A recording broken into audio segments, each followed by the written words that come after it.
Long before he was the serpent, and ages before he bore the name Satan, there was a being of unimaginable splendor. He held the most exalted position in all of creation, a station of unparalleled honor that no other angel could claim.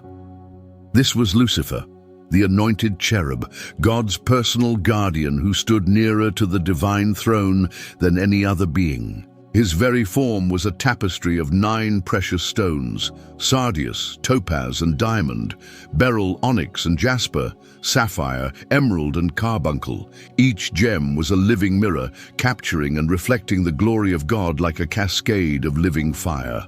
God had also fashioned him as heaven's worship leader, bestowing upon him a voice of unequaled beauty. But being so near to the epicenter of all power ignited a terrible desire within him, the desire to be the one who received the worship.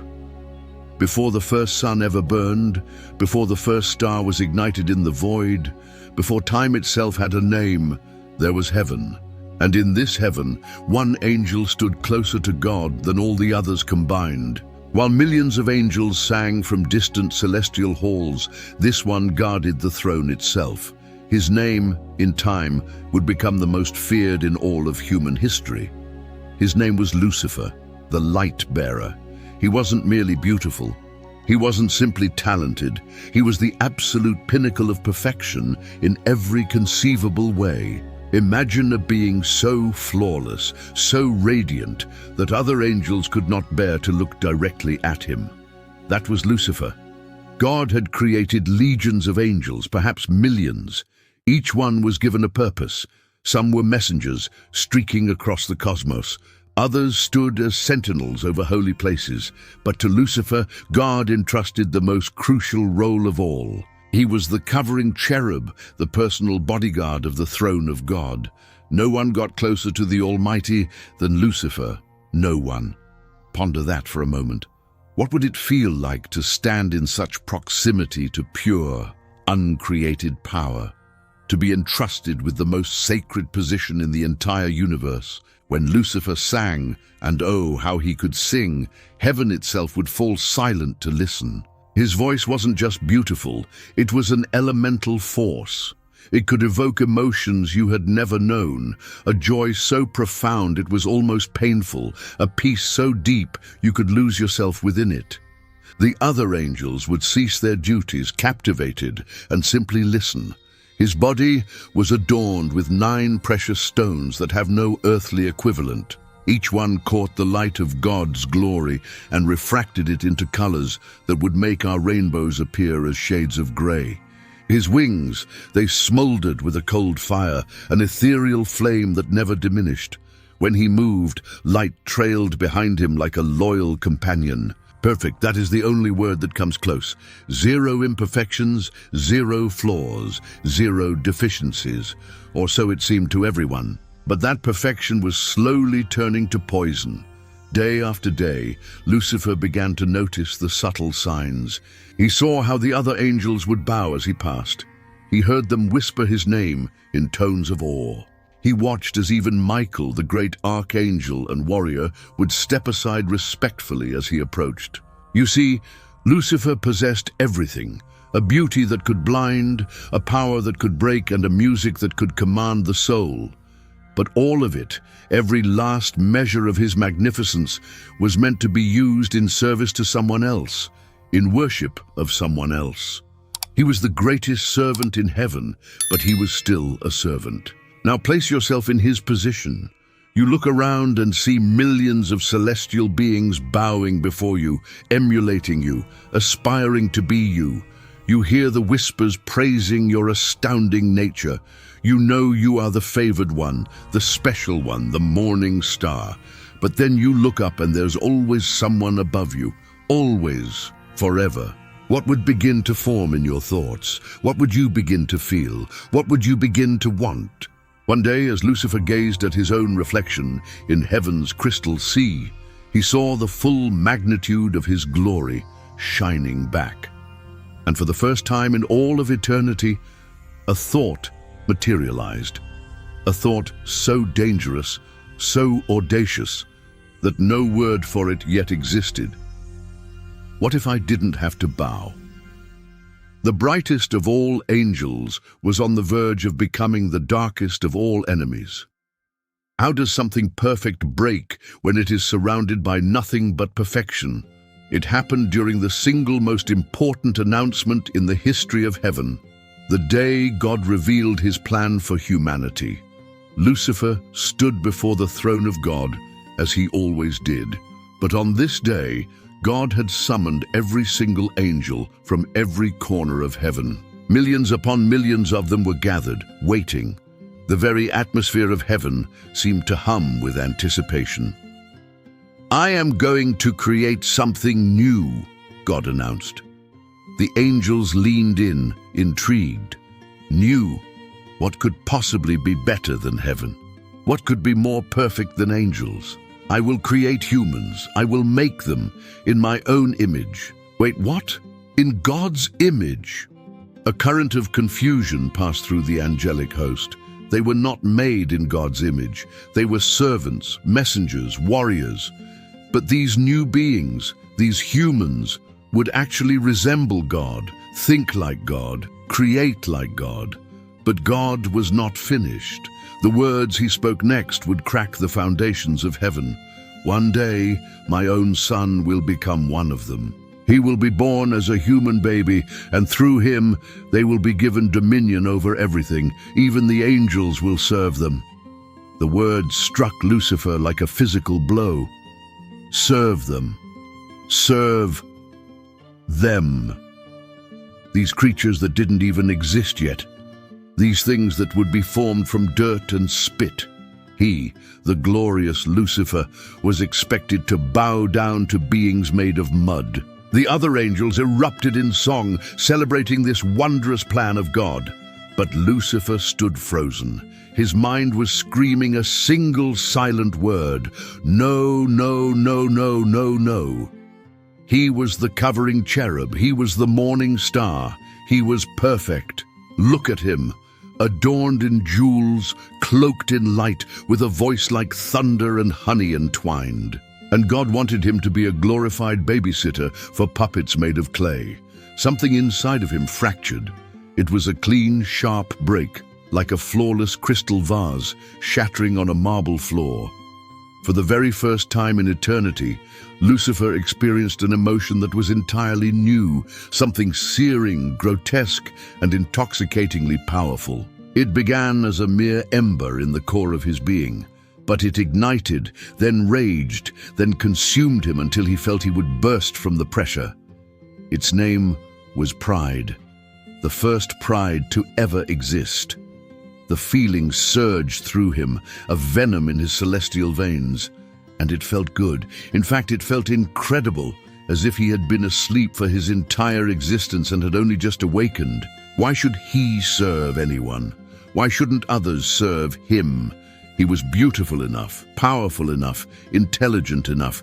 He glanced around at the celebrating angels and thought, "You fools, you are cheering for your own subjugation." Then came the thought that sealed his doom. I could run heaven better than God. Not, I want to help, not, I want to serve better, but I could be God. That is when the poison truly took hold. With every passing second, it grew stronger. With every moment, it spread further, like a drop of black ink in clear water, swirling, expanding, staining everything it touched. Lucifer smiled at the other angels. He sang along with them. He feigned celebration. But on the inside, a coup was being planned. He was already scheming, already plotting, already falling. The perfect angel had just become heaven's first liar. Imagine the audacity required to convince a third of heaven's inhabitants to turn their backs on God himself. Lucifer accomplished it with just 7 words. You deserve what God will not give. He didn't begin his campaign with the powerful archangels. That would be too risky. He started with the overlooked, the forgotten ones, the angels who performed menial tasks, the ones who stood guard at gates that were never used, the ones whose names were known to few. I see you, he would say. God doesn't even know your name, but I do. They would look up, stunned that the glorious morning star was speaking directly to them. "You deserve better," he'd continue. "We all do." 7 words, a little personal attention, a bit of flattery, and a lie carefully wrapped in a sliver of truth. It was like poison mixed in honey, sweet enough to be swallowed but deadly enough to kill. The whispers spread like wildfire. Lucifer's strategy was brilliant. He never explicitly said, "Rebel." He simply posed questions. If God is love, why does he demand constant worship? If we possess free will, why are we punished for using it? What is he hiding from us? Soon angels were gathering in secret enclaves, whispering, "Lucifer says we can be as gods ourselves. We will have our own kingdoms, our own worshippers." Michael noticed first. The great warrior angel saw groups of angels scatter when he approached. He heard conversations halt in mid-sentence. He could feel the tension building like the heavy air before a storm breaks. "Something is wrong," he told Gabriel. "Something is terribly wrong." They tried to warn the others, but Lucifer had already poisoned the well. "Of course they're against us," Lucifer's followers would retort. "They are God's favorites. They want to keep us down." Then came the moment of choosing.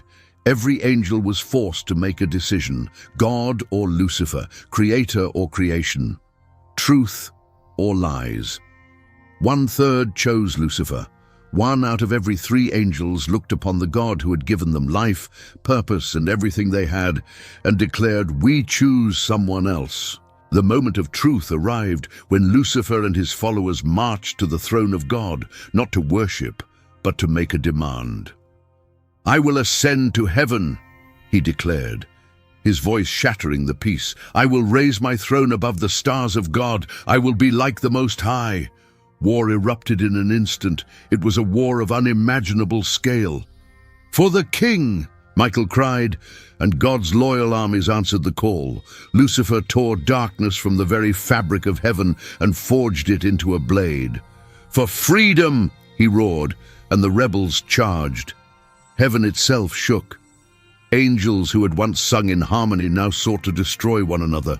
Swords of pure light clashed against shields of solidified shadow. Wings that once danced in praise now struck with the force of hammers. The sound was horrifying, like the universe itself was screaming in agony. Lucifer fought with a fury that could melt stars. Michael fought with a righteousness that could shatter mountains. They met at the epicenter of the battle, and their collision sent shockwaves rippling through eternity. But you cannot defeat God. It is an impossibility. The rebels began to fall one by one, their inner light fading, their perfect beauty twisting into something monstrous. And Lucifer, the morning star, ended up on his knees, utterly defeated, his once perfect face contorted with an ugly rage. "Get out!" God's voice boomed, and they fell. 1/3 of heaven's angels, plummeting, falling, spiraling down into the darkness they had chosen. Heaven had endured its first war, suffered its first losses, and experienced its first heartbreak. Defeated, but not destroyed. Cast down, but not dead. Satan struck the earth like a bolt of lightning, and when he stood up, he had a new target, Eden, and the 2 unsuspecting humans who lived there. Before the garden knew shadows, a whisper arrived. Satan had learned from his failure. In heaven, his rebellion had been too overt, too loud. This time, he would employ deception with the precision of a surgeon's scalpel, calculated, subtle, and invisible until the damage was done. Adam and Eve were the perfect targets. They had never heard a lie, never witnessed death, never felt pain. They were like children who had no concept that fire could burn, and Satan was about to become their teacher. He observed them for days, studying their routines, learning their habits. Eve enjoyed walking alone in the cool of the morning. Adam was easily distracted by the wonders of the garden. They both had a special fondness for the garden's center, where 2 unique trees grew: the tree of life, from which they could eat freely, and the tree of the knowledge of good and evil, which was forbidden. "Perfect," Satan whispered. He took the form of a serpent. This was not a fearsome snake, but the most captivating creature in all of Eden, apart from the humans themselves. It walked upon legs and was covered in shimmering jewels that caught the sunlight. When it moved, it looked like a living rainbow gliding through the grass. Satan positioned himself by the forbidden tree, patient, ready. Eve came by, humming a tune. She paused to admire the tree, as she did every day, so close, so curious, so vulnerable. "Did God really say you can't eat from any tree in the garden?" the serpent asked. Eve started, "You can talk?" "Of course I can talk," it replied smoothly. "But answer my question. Did God really place such a restriction on you?" Satan's first move was a masterstroke. He didn't issue a command. He posed a question. He didn't push. He pulled. He made Eve defend God's instruction, which subtly forced her to re-examine it. "No," Eve said, relaxing slightly. "We can eat from every tree except this one. God said if we eat from it, we will die." The serpent laughed. Not a malicious laugh, but one of feigned surprise, as if Eve had said something utterly absurd. "Die? You won't die. Do you want to know a secret?" Eve leaned closer. "Everyone loves a secret." "God knows," the serpent hissed, "that the moment you eat this fruit, your eyes will be opened. You will see what he sees. You will know what he knows. You'll be as gods yourselves. That's why he's keeping it from you." Eve's expression changed. "Keeping it from us?" "Look at it," Satan urged. "Really look." The fruit seemed to possess an inner glow. It was perfect, ripe, and beautiful. Suddenly, Eve was no longer seeing a forbidden tree. She was seeing a stolen future. "God has everything," the serpent whispered. "All knowledge, all power, and he keeps you here, naked and ignorant, like beloved pets. Don't you want more? Don't you deserve more?" Eve's hand drifted toward the fruit, hesitated, then moved again. "Adam," she called. He came running. "The serpent says," she began. "I heard," Adam said. He had been nearby the whole time, listening, considering. They looked at each other, then at the fruit, then back at each other. In unison they reached out. The fruit came away from the branch with ease, almost too easily, as if it wanted to be picked. Eve took the first bite, then Adam. Paradise wasn't stolen. It was traded away. It died with that first swallow. It died with that first swallow. Their eyes were open to shame, fear, and mortality, exactly as Satan had planned.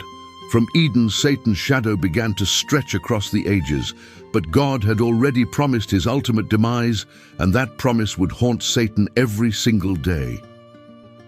"One day," God had declared, "a child born of a woman will crush your head." A child, a human child, would be his undoing. Satan became obsessed. Every baby born was a potential threat. Every pregnant woman became a target. He had to prevent that child from ever being born. Satan struck first through Cain and Abel. He found Cain in the fields, seething with resentment that God had favored his brother's offering. "Your little brother thinks he's better than you," Satan whispered. "His blood would be excellent fertilizer for your crops." Cain's hands trembled. "Kill your brother. Eliminate the competition." And he did. Abel's blood soaked into the earth, and Satan laughed. If humans were busy killing each other, how could the promised child ever arrive? But babies continued to be born. Satan escalated his strategy. He taught humanity forbidden knowledge, the arts of war, dark magic, and new ways to inflict pain upon each other, some of which even he hadn't considered before. The earth grew so corrupt that it broke God's heart.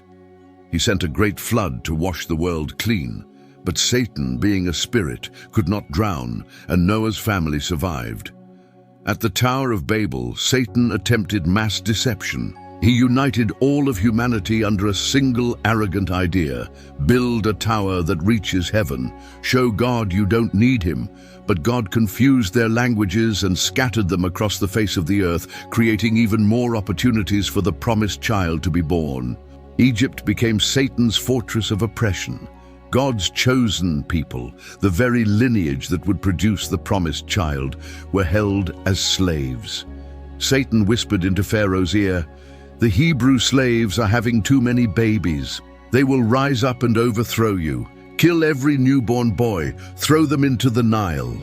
Thousands of infants perished, but one floated to safety in a reed basket. Moses, who grew up to liberate God's people. Satan tried everything. He used giants to intimidate them, kings to hunt them, and their own weaknesses to corrupt them from within. When King David arose, from the very family line, the promised child would come. Satan tempted him into committing murder. But David repented. The prophets began to foretell the specifics, when and where the child would be born. In Bethlehem, from a virgin. Satan had the prophets killed, but their words were already written down, preserved for posterity. Then, one night, the skies above a small Judean town filled with angels, singing, celebrating. The child had been born. Satan rushed to see. There, lying in a feeding trough for animals, was a baby. But this was not just any baby. When Satan looked at him, he saw something that made his entire being tremble with dread. It was God's own Son, veiled in human flesh, the promised crusher of his head. When Jesus grew to be a man, Satan met him in the desert. For 40 days, Jesus had no food and was utterly alone. "Turn these stones to bread," Satan tempted. "You're hungry," Jesus refused. "Jump from the pinnacle of the temple, prove you are God's Son." Jesus refused. "Bow down and worship me, and I will give you the entire world without the agony of dying for it." Jesus refused. Satan departed, but he had one final gambit. If he couldn't corrupt Jesus, he would kill him. The cross would be Satan's greatest triumph, or so he believed. The sky turns to black. Hell ignites in celebration. Satan was convinced he had won when Jesus died on that cross. A jubilant festival erupted in the depths of hell. The ancient serpent raised a toast. For 3 days they celebrated. God's Son was dead. The promised head crusher was gone. But on the 3rd morning, death itself died. The tomb didn't just open, it exploded with light. The massive stone didn't roll away, it was hurled aside, and Jesus walked out, not limping, not weak, but alive, more alive than anyone had ever been. Satan's face fell, the demonic music screeched to a halt, every demon froze in place. "No," Satan whispered. "Oh no, no, no, no." But the reality was far worse than Jesus merely being alive. As he rose, he held something in his hands, keys.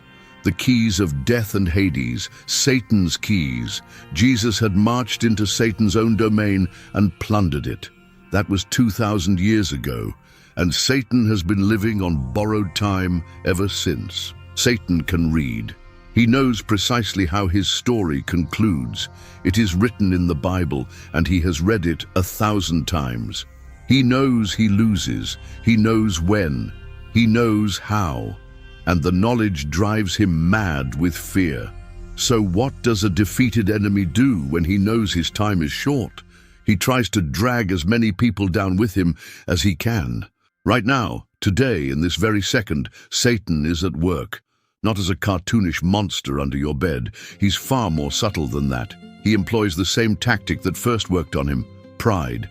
You don't need God, you're fine on your own. You deserve better. The very same poison that orchestrated his own downfall he now offers to you. The Bible tells us exactly how Satan's story ends. You might imagine a massive final battle, good versus evil, heaven versus hell, with clashing armies, colossal explosions, and high drama. You would be wrong. Jesus returns, not as a babe in a manger this time, but as a king. The sky is torn open like a scroll. Angels pour forth like a river from a broken dam. Every eye on earth beholds his coming. Satan gathers his entire force, every demon, every fallen angel, every human who chose his side. Millions of them, perhaps billions. They cover the earth like a plague of locusts. It is the greatest army ever assembled, armed with weapons beyond our imagination and strategies nested within strategies. They march toward Jesus, poised for the final conflict of all eternity. And Jesus speaks one word, a single word, and it is over. There is no fight, no struggle, no close call. Satan collapses to his face, powerless to move. The demons scatter like cockroaches when a light is switched on. The vast army of evil dissolves like sugar in the rain. Then comes the judgment. An angel, not even God himself, just a single powerful angel, seizes Satan by the neck and drags him to the precipice of a lake of fire. This is not ordinary fire. It is a fire that burns for eternity but never consumes. A fire that inflicts agony but never grants the release of death. This is for you, the angel says, and casts him in. Chains of light pull him down into the depths. The fiery lake closes over the author of the first lie. He will roar for ages, but justice will illuminate that sea. Thrown down, thrown away. The war is over. There is no escape, no parole, no second chances. Forever. And the earth is remade into what it was always meant to be. Perfect, beautiful. There are no more tears because there is no more cause for sorrow. There is no more death because Satan can no longer touch anyone. Pride initiated it all, and humility ends it all. The morning star chose darkness, and his pride destroyed a paradise. But there's another story from Eden that changes everything. You've heard that Eve was created from Adam's rib, correct? That is incorrect. A 3,000-year-old Hebrew text reveals that the word Selah means side, not rib. This single mistranslation has concealed the truth about women's equality for centuries. The real story proves that God created man and woman as perfect equals. Click the video on your screen now to discover what truly happened in Eden. This truth will blow your mind.